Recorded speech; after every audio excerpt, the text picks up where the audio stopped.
आप नेते संजय सिंह यांना सर्वोच्च न्यायालयाकडून जामीन मंजूर झालेला आहे। कथित मनी लॉन्ड्रिंग प्रकरणामध्ये संजय सिंह यांना जामीन आता मंजूर झालेला आहे। कथित मद्य घोटाळ्यामध्ये सध्या मुख्यमंत्री केजरीवाल हे जेलमध्ये आहेत। तर आपण पाहतोय आपच्या कोटातून बातमी येते, आप नेते संजय सिंह यांना सर्वोच्च न्यायालयाचा जामीन मंजूर झालेला आहे। अधिक माहिती देतात आमचे प्रतिनिधी शिवाजी काळे। शिवाजी, संजय सिंह यांना सर्वोच्च न्यायालयाचा जामीन मंजूर झालेला आहे, काय माहिती येते? संजय सिंह यांना 4 ऑक्टोबर 2023 ला अटक केली होती। त्यानंतर 7 फेब्रुवारीला दिल्लीच्या हायकोर्टाने त्यांचा जामीन नाकारला होता।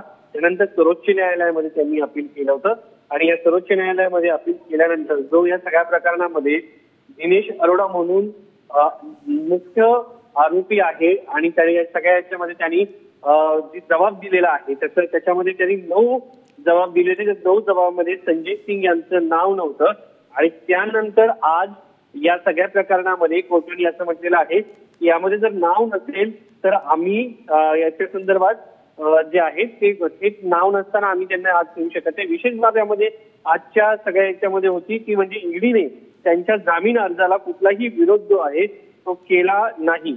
त्यामुळे जर पाहिलं तर आज जेव्हा संजय सिंह यांचे वकील असलेले अभिषेक मनु सिंघवी यांनी म्हटलेलं आहे की ज्या पद्धतीने चार्जशीट मध्ये देखील आरोपी म्हणून त्यांचं नाव घेण्यात आलेलं नाहीये आणि आतापर्यंत जे जबाब साधारण 9 आलेले आहेत त्या 9 जबाबामध्ये त्यांचं नाव अद्यापपर्यंत घेतलेलं नाहीये।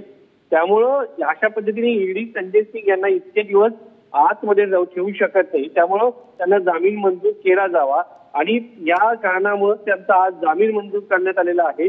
आपचे खासदार देखील आहेत, कारागृहात असताना त्यांना ते खासदार म्हणून पुन्हा एकदा राज्यसभेवरती निवडून आले होते आणि जेव्हा पुन्हा या सगळ्या प्रकरणामध्ये दिल्ली हायकोर्टाने जामीन नाकारल्यानंतर सर्वोच्च न्यायालयामध्ये दाखल झाले आणि सर्वोच्च न्यायालयाने आज त्यांना जामीन मंजूर केलेला आहे आणि हा आम आदमी पार्टीसाठी मोठा दिलासा आहे। कारण गेल्या काही दिवसांपासून जर आपण पाहिलं तर आम आदमी पार्टीचे नेते सातत्यानं या दिल्लीच्या कथित दारू घोटाळा प्रकरणामध्ये अटकेत जाताना पाहायला मिळाले होते।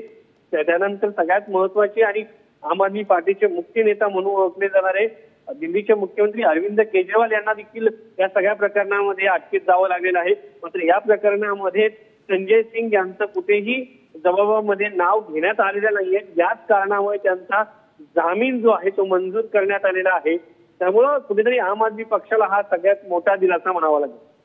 नक्कीच शिवाजी, जसं तुम्ही म्हणालात दिलासा मिळतो असं म्हणावं लागेल। धन्यवाद या सगळ्या माहितीसाठी।